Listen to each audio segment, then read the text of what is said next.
नमस्कार दोस्तों, आपका और एक नए वीडियो में स्वागत है। आज हम पढ़ेंगे वर्ल्ड मैप के बारे में। ग्लोब पढ़ेंगे, विषुवत रेखा, अक्षांश रेखा, देशांतर रेखा, कर्क रेखा, मकर रेखा, इन सब के बारे में आज हम पढ़ा जाएगा। तो ध्यान रखना आप लोग। आइए चलते हैं, देखा जाए। तो हम पहले बनाते हैं ग्लोब। क्या बनाएंगे? ग्लोब। क्योंकि जानते हो ग्लोब पढ़ने के लिए सबसे पहले ग्लोब ही बनाना पड़ेगा। ये हमारा हो गया ग्लोब। ठीक है, अब ग्लोब के मध्य हमारा एक रेखा होता है, कौन सा, जिसे हम बोलते हैं भूमध्य रेखा या विषुवत रेखा। कौन सी रेखा? भूमध्य रेखा या विषुवत रेखा। ठीक, ये हमारी है भूमध्य रेखा।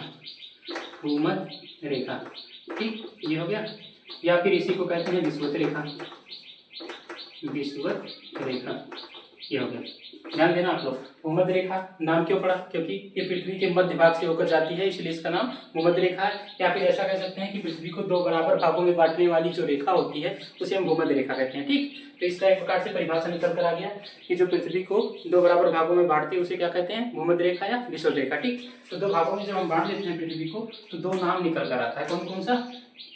एक आता है उत्तरी गोलार्ध, एक आता है उत्तरी गोलार्ध, दूसरा आता है हमारा दक्षिणी गोलार्ध।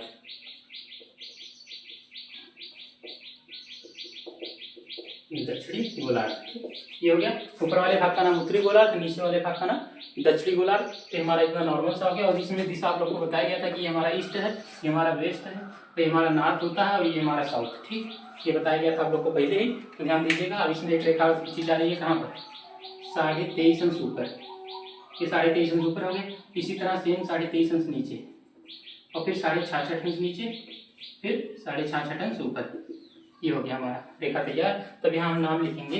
इनका जो नाम है यहाँ पर हम लिखा जाएगा, जो हमारा 66.5 अंश है ये, तो 66.5 अंश पे जो नाम है वो 23.5 अंश पे। तो हमारे ऊपर जो रेखा है 23.5 अंश ऊपर, वो हमारी है कर्क रेखा। कर्क रेखा, ठीक, ये हो गया। अब यहाँ हमारा हो गया आर्कटिक रेखा। आर्कटिक रेखा, ठीक, ये हमारा आर्कटिक रेखा हो गया, वो हमारा कर्क रेखा हो गया। उसके बाद ये हमारा मकर रेखा। मकर रेखा कितना ये है? ध्यान रखना, ये भी 23.5 ही है। ये आप लोग ध्यान रखिएगा, ये भी 23.5 है। उसके बाद ये 66.5 है, तो ये भी क्या है? अंटार्कटिक रेखा। अंटार्कटिक रेखा, या फिर इसी को कहते हैं अंटार्कटिक वृत्त। ध्यान रखना। तो ये हमारा इतना हो गया। बेसिक चीजें हैं ये, ध्यान रखना, इसको सबको जानते रहना है। उसके बाद अब हम देखते हैं अक्षांश रेखा को खींचते हैं और देशांतर रेखा को। तो ये ध्यान रखना, ये हमारी अक्षांश रेखा है, जो लेटी हुई लाइन जा रही है सब क्या है? अक्षांश रेखा। ये आप लोग को ध्यान रखना है। ये जो लेटी हुई लाइन गई है सब क्या है? अक्षांश रेखा।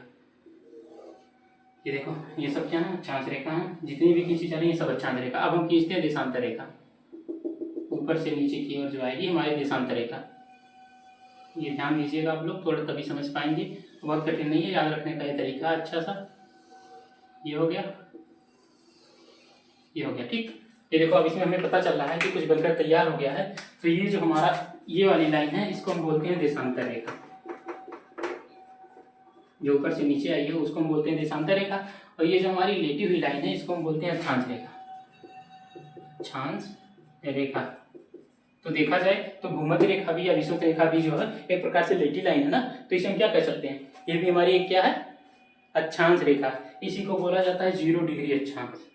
0 डिग्री अक्षांश रेखा पूछा जाता है, किस रेखा को बोला जाता है? तो भूमध्य रेखा या विषुवत रेखा को 0 डिग्री अक्षांश रेखा भी कहा जाता है। ये ध्यान रखिएगा आप लोग। अब हम देखते हैं, ये ऊपर एक पोल बनता है जिसे हम बोलते हैं नॉर्थ पोल या फिर उत्तरी ध्रुव। हमारा यहाँ जो पोल बनता है उसे हम कहते हैं नॉर्थ पोल या फिर उत्तरी ध्रुव। ठीक, ये हो गया। नीचे जो पोल बनता है उसे हम कहते हैं साउथ पोल या दक्षिणी ध्रुव। दक्षिणी ध्रुव, ठीक, ये हो गया। तो हमारा ये जो हो गया उत्तरी ध्रुव, दक्षिणी ध्रुव। अब एक बार इसको हम रिवीजन करके देख लेते हैं। ठीक, तो ये हमारा हो गया भूमध्य रेखा, विषुवत रेखा, जो पृथ्वी को क्या करती है? दो बराबर भागों में बांटती है। ऊपर वाले भाग का नाम उत्तरी गोलार्ध, नीचे वाले भाग का नाम दक्षिणी गोलार्ध। ठीक, तो उसके बाद हम देखते हैं, फिर ऊपर से एक नीचे की तरफ रेखा आती है जिसे हम बोलते हैं देशांतर रेखा। और हमारी जो ये लेटी हुई लाइन है उसे हम क्या कहते हैं? अक्षांश रेखा। तो ये जो हमारी अक्षांश रेखा है 0 डिग्री अक्षांश रेखा भूमध्य रेखा को कहते हैं। और यहाँ पर हमारा 90 डिग्री का कोण बनाती है अक्षांश रेखा। और ये जो हमारी कौन सी है? देशांतर रेखा, वो 180 डिग्री का कोण बनाती है। देखो यहाँ से चलिए यहाँ पहुंचिए तो 180 का लाइन बनाती है। और जो हमारे ये अक्षांश रेखा वो देखो यहाँ से चलकर यहाँ तक का बस 90 डिग्री का कोण बना रहा है। तो हमें पता चल गया। अब यहाँ आप लोग को बताया जा रहा है कि जो हम देखते हैं कर्क रेखा पर 21 जून को सूर्य लंबवत होता है। लंबवत का मतलब 90 डिग्री का कोण बनाता है, तो जिसके कारण हमारे यहाँ सबसे बड़ा दिन होता है। और ध्यान रखना 22 दिसंबर को सूर्य मकर रेखा पर लंबवत होता है, जिसके कारण हमारे यहाँ पर सबसे बड़ी रात होती है, ध्यान रखना। तो सबसे बड़ा दिन, सबसे बड़ी रात, ये ध्यान रखना आप लोगों को। तो 2 दिन होता है 21 जून और 22 दिसंबर। तो आप लोग ये ध्यान रखिएगा। अब हम देखते हैं हमारी जो देशांतर रेखा है, इसे हम मानक रेखा भी कहते हैं। मानक रेखा का मतलब कि समय कैसे निर्धारण किया जाता है, वही है ये मानक रेखा। जो यहाँ देखो, इस रेखा का नाम है ग्रीनविच रेखा। जो ये बीच वाली रेखा है, इसको हम बोलते हैं 0 डिग्री देशांतर रेखा या फिर ग्रीनविच रेखा। जो कहाँ से गुजरती है, हम पढ़े हैं कि इसके इंग्लैंड के बारे में, उसकी राजधानी है लंदन, वहां से ऊपर गुजरती है रेखा।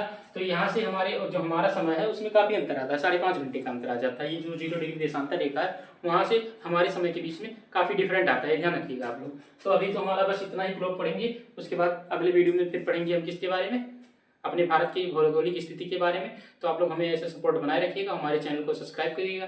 फिर मिलते हैं नेक्स्ट वीडियो में।